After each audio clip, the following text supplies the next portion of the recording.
That's what's going on right now. Let me address that point, because as I listened to Kendall St. Charles, something else emerged. There is, and I want to thank her for bringing this, really bringing it out to the light of day for examinations. I want to thank her for that. She's made a video, addressing the whole Dr. Umar Johnson, Tariq Nasheed, Boyce Watkins situation. And she calls it conscious coonery. Right? But if you just take a step back from the personalities for a moment, and you kind of get a bird's eye, YouTube view of things, look it up, you see something else. See, in a very real sense, Black America is in a kind of dark ages. Look it up. Let me say that again. In a very real sense, Black America circa 2018 is in a kind of a kind of dark ages, if you will. We don't proceed on the basis of the ideas emanating out of the Enlightenment, the Renaissance. We don't have a very high opinion of Athens, or for that matter, even Jerusalem. Which, if you think about it, Athens and Jerusalem form the basis of the Western tradition, the Western way of life. Okay. So, what we have in its place, because nature abhors a vacuum. What has grown up in its place is a kind of pseudo-intellectual, quasi-metaphysical, stew of mumbo jumbo that has become known as Afrocentrism. I can speak about this at length because Afrocentrism was born here in Philly, like yours truly, by Malefikente Asante over at Temple University. And it kind of caught on this whole notion of Afrocentrism, the conscious Black community. That whole thing kind of grew out of the Civil Rights era. And by that I mean King. King is killed in the spring of 1968. Riots are raging across the country. And the moral narrative, the moral authority of King and SNCC and the Black Baptist Convention and NAACP is being questioned by a new generation of Black Americans who just want to burn it all down and put something in their place. Here I'm talking about the Black Panther Party. And their chief ideological direction or bent is what? Communism. In fact, the leaders of the Black Panther Party traveled to China. They didn't meet Mao. They thought they were going to meet Chairman Mao Zedong. They didn't. But they did meet some party apparatchiks. And they liaised with, Fidel Castro's communist Cuba and all the rest. Of course, the Black Panther Party literally went up in flames. One of its titular leaders, in Huey Newton. Huey Long is a white Democrat out of Louisiana. Huey Newton died as a result of a drug deal gone bad. He got shot to death, I understand. Of course, the whole thing went down in flames. But the idea of being oppositional, giving the man the finger and all that sort of thing, that's something that stays with us still, and that played a major role in the Afrocentric movement that would follow in the 80s and 90s. Now, see, here in Philadelphia, and I've talked about this before, but it bears repeating, Philadelphia has a very long history of Black civic engagement. Has a very long history of that. And has a very thriving, if you will, conscious Black community. This brings us back to Dr. Umar, because he too was born in Philly. And like most Black people of the period, I too got wind of this Afrocentric bug. So, I decided to go and, investigate it and check it out. That would have been in the late 1980s, circa 1989. And for a few years, I just went and investigated, and you kind of have a syllabus of sorts. If you're going to go for it, conscious black community indoctrination, you kind of go through the syllabus of, quasi, pseudo intellectuals and all the rest of it. So you had to be up on Steve Coakley. He was a big conspiracy theorist, because black folks love conspiracy theories. So you had to deal with that. You had to deal with Dr. Frances Quest Wilson, who's now deceased. Her ISIS papers study, and she did have some interesting ideas. I will grant her that. She did have some interesting ideas. Dr. John Henrik Clarke, Dr. Yosef Ben Yakinen. You had to read Chancellor Williams' The Destruction of Black Civilization. You had to read up on your Shank at the D-Up. And take on all the trappings of this black consciousness movement. Kwanzaa, and being a vegan, and wearing weird looking clothes, and the whole bit. And something dawned on me as I was, attending the events and, listening to some of the speakers and all the rest of it. Something really dawned on me. And that was, these people are crazy. And if I hang around them any longer, nothing good from it will happen for me. So around circa 1991 or so, I got the hell out from around them. Because I could see, even at that early juncture and at a relatively young age, that nothing good would come from it. Fast forward to the year 2018, we have people like Kendall St. Charles, who by her own admission was an acolyte of the black conscious community. I strongly suspect, and she's, in her latter 40s at this point. I strongly suspect, so that would have meant, if she's in her latter 40s now, that would have meant that she would have been, 18, 19 years old, circa 1987, 88, something around there, when she had her first child. I strongly suspect that child came about as a result of her dealings with the quote-unquote black conscious / Afrocentric community. I strongly suspect that's true. If you study the history of the Black Panther Party, and she mentions this in the video that I'm talking about, that I'm addressing right now, she talks about the fact that there were more black women in the Black Panther Party than black men. A point that I do not dispute. Here's the problem. It's ironic that the black feminist movement, which has some of its antecedents in the Black Panther Party movement. I find it very interesting that, these are the women who are talking about patriarchy and all the rest, and chafing under the boot of the Black Panther Party leadership, which were black men. It was black men in the Black Panther Party movement who were virulently misogynistic. As a matter of fact, they ran out Elaine. I want to say her name is Elaine Rose, but they ran out Elaine Rose. I mean, she was like one of the first leading members of the Black Panther movement. They ran her out of there on threat of death. So when you listen to people like Kendall St. Charles today railing against the black conscious community, really what you're listening to is a sister that got caught up in the movement at the time. She got caught up and jammed up, and now she's expressing, her displeasure at all of that. And what I say to that is that you brought that on yourself, sis. You brought that on yourself. That had nothing to do with good black men. Good black men aren't going to be in Afrocentric circles. I'm sorry, they're not. And I'm going to tell you the reason why good brothers aren't going to be seen in those circles. Because good brothers have brains, and they use them frequently.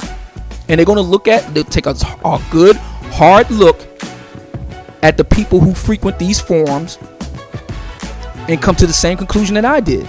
That these people are crazy and losers and misfits and freaks. And I've got better things to do with my life than to be hanging around this crap. So once again, Kendall St. Charles and so many black women are barking up the wrong tree. They don't want to be specific black men who fucked up their lives, because if they did, then all the onus would fall back on them. So what they do is they broad brush black men. But see, you can't do that to me, Kendall, because see, like you, I too was, involved in that scene at the time. The difference between me and you is I was smart enough to get out early. You weren't. That's the fundamental difference. And yes, taking it back to the conscious community, it's straight communist, man. It's communist and socialist. I already told you the inner workings of the Black Panther Party. It's communist and socialist. That brings us back to the idea of a war of ideas, a conflict of visions. And when you really think about the Black Panther Party, you think about, Huey Newton and Fred Hampton and all these people, and Bobby Seals and all the rest. They were thugs just like Joseph Stalin and Chairman Mao and Pol Pot and Ceausescu and Tito were thugs. They were thugs who had no qualms about murder. But they were able to gussy up their blood-soaked hands and refashion themselves into, these, cutting-edge revolutionaries. Well, communism failed in Russia. It failed in the Iron Curtain Baltic states. And it failed here in the United States, too, with the black community.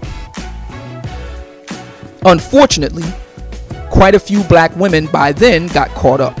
See Angela Davis, Fred Hampton's wife, I can't remember her name now, and all the rest. But this is very, very important. This look back into history is extremely important because it gives you, I'm going to go ahead and take Kendall St. Charles's word now, it gives you a better context into what's going on right now in the black community. Let me say this as well. See, going back to Kendall St. Charles's video, the very first video she ever did on YouTube, I agree with you. See, something else that we have to address. A war of ideas, a conflict of visions, my brother. Let's go and deal with something else. If you've noticed, in the past 30 plus years that black women have had almost unfettered access to the media, academia, Hollywood, entertainment, etc. is this. There is an idea that goes like this, that any critique that black women have of black male behavior is to be taken seriously. Any critique of black male behavior is to be taken seriously. Any critique of it. Doesn't matter who is the one that is actually making the critique. Doesn't matter under what circumstances. No, any critique that black women make of black male behavior is to be taken seriously. Conversely, any critique that black men have of black female behavior is suspect. And even more to the point, is illegitimate. See, if you don't understand that particular concept, then you really won't understand this conflict of visions that's going on right now in black America. This war of ideas. See, black women like Kendall St. Charles are now being forced to take black male critique of black female behavior seriously. I say that because Kendall St. Charles wouldn't be taking her time out of her schedule to make nearly 5 and 6 hour long video rants about things such as my concept of the cleanup man and trying to put squid ink and psyops propaganda out there to suggest that not only is the cleanup man idea fallacious, but that the real issue is that we have the cleanup woman. No evidence is needed. A war of ideas, a conflict of visions. So that's very important to put out there. What we brothers here on YouTube and elsewhere throughout social media are doing is we are making the case for what we see are the major failings of black female behavior. We're bringing that to the forefront in the digital public square, and we're willing to take all comers in terms of those who disagree or dissent. Whomsoever will, let her come. We're willing to take them on, unlike the Kendall St. Charleses of the world, who in true Stalin-esque Iron Curtain fashion will not broach any debate. Think about that. A conflict of visions, a war of ideas, East versus West. Think about that. Here's another real big interesting point. You often hear Kendall St. Charles. The one thing that really chaps her hide, though, by the way, before I get to that, the one thing that really chaps her hide is being told to choose better. Excuse me, being told to choose better. She really doesn't like that. And understandably so. Because every day for the rest of her life, when she looks at her son, she will be looking at the fucked up mating decisions that she's made and how it has cost her ever since. So when she hears brothers like me saying that you need to be choosing the dad guys over the cad guys, and it's something that's unique to black women, women of other races don't have this problem anywhere near to the degree that black women have. And I say that with confidence because I'm looking at the data, the empirical evidence. A lot of black women cannot handle the fact that they fucked up so royally. So this is what leads them to say, well, we just won't deal with black men anymore. No, you need to fix yourself and then go and get the good black men. Some of you may recall a podcast I did last year called Big Booty Brenda Comes Clean. If you missed it, I'll dig it up and post it in the links in the comments section as per usual. That was taken from, one of my listeners, because I don't mess with Facebook. One of my listeners had sent me a picture and message from Fascist Book. That's what I would call it as. And it was a picture of, if I had to eyeball it, somewhere around roughly 50 brothers. Look great in their suits and ties. And it was a sister there that said, I'm sorry for saying this, but I just can't get with these brothers. They look too corny and all the rest. It's the Dirty Dick Rodney guys that really turn me on. And I took that as prima facie evidence, exhibit A, ladies and gentlemen, of what the true problem of black America in the 21st century is. Because see, Kendall St. Charles, she mentions Sir Lennon Honor, the Sisterhood White Knight. She does this in a later video in this series. I'm going to be addressing it more in greater detail. But just to round out the point right now, let me say this. Sir Lennon Honor and I agree on one crucial point. We do agree on this. The single biggest problem facing black America is the fact that black men and women don't get along. It's not racism. It's not a history, a legacy of slavery. It ain't, all this other nonsense. It is that black men and women don't get along, which is reflected by the empirical data. The data supports that contention. To say nothing of, numerous anecdotal, examples. That's the number one problem facing black America. Here is where Sir Lennon Honor, the Sisterhood White Knight, and I diverge. Here's where we diverge. His argument is that so long as black men don't have their act together, black women won't have their act together. That if black men just got their act together, black women would have no choice but to follow. Now see, this is something that a lot of black women like. Why? Because it takes all the onus off of them for their fuckery. I reject the premise. Black women getting their act together is completely separate and apart from black men. Why? Because black women have agency that does not rely upon the approval or permission or even awareness of black men. Black women have the capacity for good and evil completely unto themselves. To suggest that if black men got their act together, black women will follow is to suggest that black women have no agency. That they're just mindless automatons and marionettes. I reject the premise. I say that black women have the capacity for good, and like anything else in life, they have to work at it. That's what I say. But see, this type of thinking, and Jesse Lee Peterson, who's a Christian minister, he says the same thing that Lennon Honor says. So my point being is that this isn't something that is just isolated in black America. This is a pretty pervasive thinking, and black women are able to get away with it.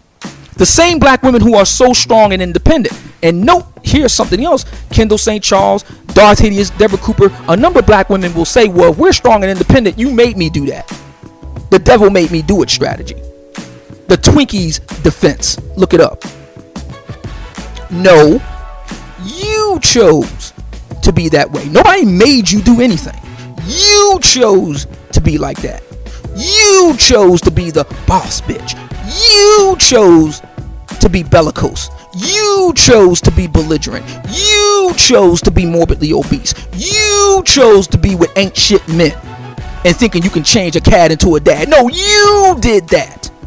Nobody made you do anything.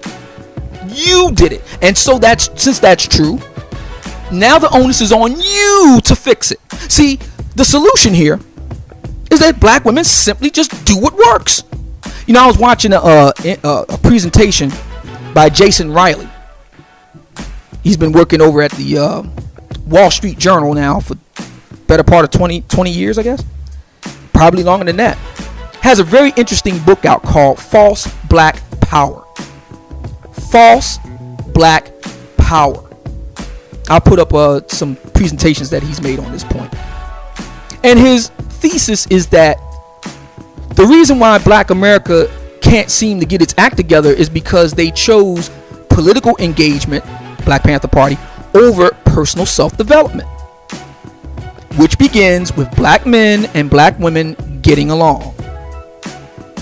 Which means that black women have to stop doing the stuff that has proven not to work and start doing the stuff that has proven to work. Losing weight for the purpose of getting and keeping a good black man has proven to work. Losing that fucked up attitude and adopting a more deferential and submissive attitude has proven to work. And so on. And what's interesting about Kendall St. Charles and her citation of Sir Lennon Honor, the Sisterhood White Knight, is his wife, whose name I believe is Aida. Now, think about this for a moment. Do you honestly think that Sir Lennon Honor, the Sisterhood's White Knight, will be involved with, say, Monique? Do you honestly believe that? See, even brothers like him who talk the talk, you couldn't pay him Google money to fuck with broads like Monique.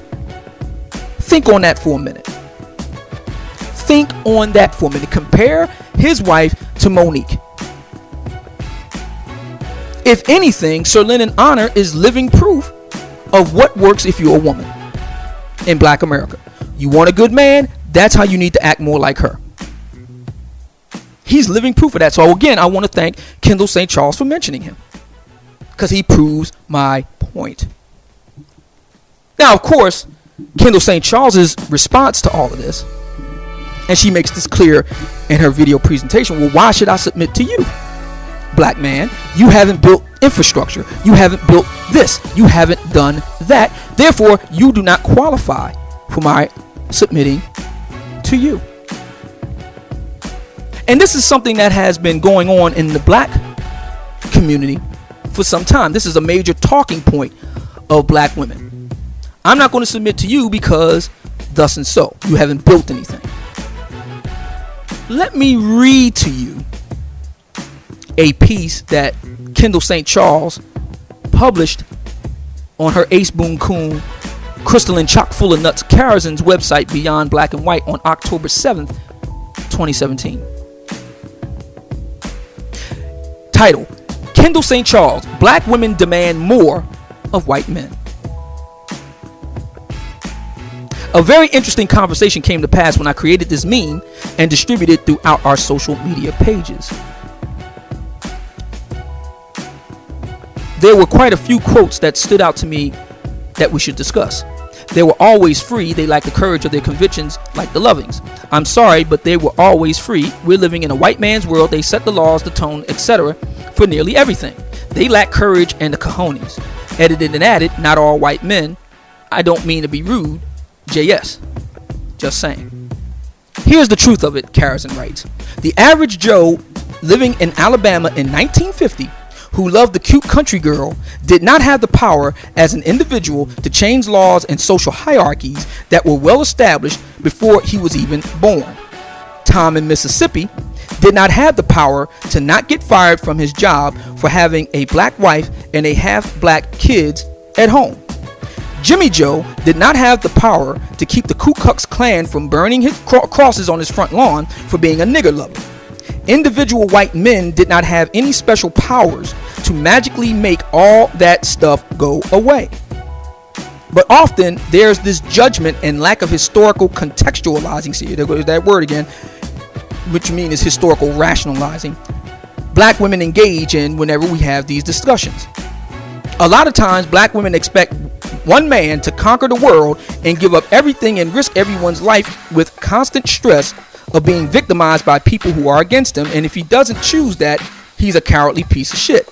When I bring up the fact that black women were also terrified of making the leap to love across color lines, historical context and justifications are given, but not for that white individual white man who should have offered to leave his family, be disowned, fired and blackballed from his job, risk his freedom and life, and with no income, no family, nor an arrest record and possible gunshot wounds, would walk off into the sunset with his black female mate and live off nothing but sunshine and air. Anyone who brings up the Lovings as an example of a man who risked everything for the love of his wife is using the exception that proves the rule. Here comes Kendall St. Charles. Kendall, who pulls no punches when it comes to telling it like it is, said this: it needed to be said, and those wise enough should take heed. So let's read what she says here. I'm about to say some shit. I'm kind of annoyed at the insistence many black women have that white and non-black men slay every dragon and fight the powers that be in order to prove their love for us. Yet for centuries, these same black women have demanded nothing of the black male. No infrastructure, no first line of defense, no building. Not even to stick around and help raise his damn children. But the same women who didn't think enough of themselves to only give life, love, and support and sacrifice to the black male who has earned it is the same black women who now demand that white men hand her the world. She is damn ridiculous, and I'm calling it out. Stop right there. You can read the whole thing because I'm going to post it in the comment section below, but the point that I'm making is this. Again, notice how Kendall St. Charles just lumps in all black men. You will kindly recall that I did a recent podcast, it was late last year, where I showed that 43% of black men are childless and single. 43%. 43%. Just under 30% of black men are baby daddies and single. And as a number of my listeners have pointed out to me, and they would be correct, we can't even say that all under 30% of those brothers ain't shit, because we know from CDC studies that black men are the best dads of all, whether they be in the home or not. So we know it's an even smaller percentage of black men who are doing the things that Kendall St. Charles is talking about. She is actually proving and bearing out what we've known all along here at Obsidian Radio, the 80-20 rule. We also know that these same brothers, these good brothers, childless, no kids, we know that they have no problem going elsewhere and partnering with other women, which is something that the Kendall St. Charleses and Crystal and Carrisons of the world never want to address. Little Miss Chrissy and this other broad, you heard me first time, what they try to do is they try to explain it away by saying that these non-black women don't really want you. You know, they're trying to speak for other women now. I mean, just the hubris of that particular proposition astounds. But see, the point of this piece that she wrote for Beyond Black and White, it proves something. It proves something. First of all, it proves my theory of price discrimination. You know, see, it's only black men who have to be the masters of the universe in order to get with these broads. But the white guy, he can just be an average Joe white guy. That's number one. But the second thing that it proves is, once again, it's black women who are the problem, not everybody else. Again, the data bears it out. You know, if I was sitting here day after day talking about black female fuckery, but the reality was that black women were attracting non-black men in substantial numbers and marrying on par with Asian women, I would look like a goddamn fool. Because the data, the reality would run counter to what I'm saying. But that's not the case now, is it? Even Ralph Richard Banks, who is held out as nearly a saint by these broads, even he says, and I read his book when it first came out, even he says that black women just don't do well in online dating surveys. And the chief reason is simple. It's very simple. It's because non-black men ain't checking for black women like that. They just aren't. Largely for the same reasons that a lot of black men ain't checking for black women like that anymore. So no matter where you go, Miss Kendall St. Charles, there you are. The problem is you. And instead of making 5-hour-long video presentations of gobbledygook and historiography and bullshit soft-headed reasoning, maybe you need to do a couple hours on how black women can improve themselves so they can get a good black man. And the reason why I say that is because that's the most practical, pragmatic route that actually gets results. Because see, ideologues like you, and we have a lot of them in black America, ideologues are committed to ideology. They're not committed to results. See, I'm committed to results. The things that my dad and mom did got results. The things that my sisters and my older brother did got results. The things that my grandparents did got results. A conflict of visions. See, something tells me, Kendall St. Charles, that you don't know what it's like to live in a family where people marry and stay that way unto death. Grandparents, parents, 3 out of 4 siblings. See, something tells me you don't know what that's like. And yes, all of those women did things that have proven to work in attracting and retaining good black men. But of course, something tells me that you won't actually do what works, because the utter pain of your fuck ups is such that you'll do anything to keep away from having to address it. This is the reason why we have all this nonsense about swirling and all the rest of it, despite the overwhelming data. I posted up a podcast, and this is taken directly from blackdemographics.com. Like 6% of black women who have a non-black husband. 6%. Keep in mind that only 1 in 4 black women marry today. So we're already talking about a low number to begin with. 6%. But Kendall St. Charles, Crystalline Chock full of Nuts Karazin, Darth Hideous, Deborah Cooper, Little Miss Chrissy, the whole lot of them are committed to ideology, not results. And we have to say, based on the numbers, that a not insignificant percentage of black women are in the same camp. They're committed to ideology, not results. See, I'm committed to results. Lose the weight and the fucked up attitude, you will attract more men. Period. Period. End of. Men don't want to be with a Monique type if they can help it.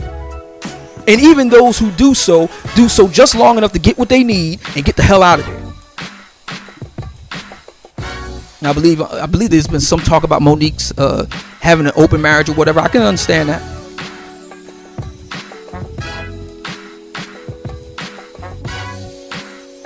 So, the problem here, and it's interesting to point out the fact that Kendall St. Charles' biggest demographic are black women over 40. Just like the biggest demographic of Ralph Richard Banks' book. And by the way, he started out attempting to interview black men, and it didn't work for the simple reason that black men just don't. I mean, a lot of black men are like, hey, look, if I get a wife, that's great, and if I don't, I don't. The end. Next question. But he found that black women have much to say, like the Kendall St. Charles of the world, who spew about 5 or 6 hours at a time, talking loud and saying nothing. But see, the situation here is very simple. And I would argue, and this goes back to something that Sister Shahrazad Ali has said. Black women know what to do to make it work. They just don't want to do it, particularly for black men. Especially black men that's got their heads on straight. That's the reason why I call it Bizarro Land Black America. Black women will get their act together for the black men who are fucking sociopaths and psychopaths and ain't shit. And they'll get themselves together for, white men who will never come. But when it comes to brothers who got their act together, it's Bizarro Land Black America. Can you blame brothers for leaving? And I say this as somebody, because this is something else that needs to be said. I don't want people to get the misleading impression that I'm like, rah shish kumbah for interracial dating. I'm not. I prefer sisters. But I'm just going by the data.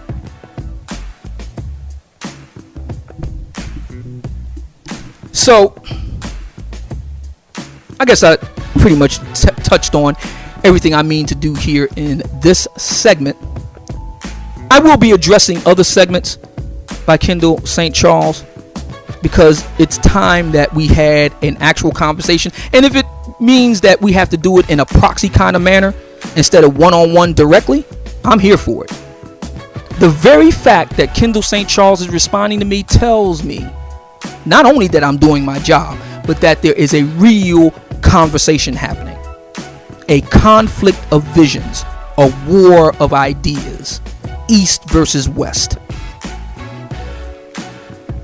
Mrs. St. Charles, tear down this wall. You're listening to Obsidian Radio, which is 100% supported by listeners like you. And if you like what you heard on today's podcast talk show, heard only on YouTube, then what the heck are you waiting for? Put 5 on it to become one of the 300 Patreons I need to stay on the air getting bigger and better. All the details are going to be on my Patreon page, www.patreon.com/Mumia Obsidian Ali. Do it now. You'll be glad that you did. For those who wish to become soldados in the invisible army here at Obsidian Radio, all you need to do is hit up yours truly first by emailing me and putting in the subject line donations, and I'll walk you through from there. $5, $5,000, you give whatever you think the show was worth on a recurring monthly basis. I so greatly and deeply appreciate that. Please stay tuned. We will be back.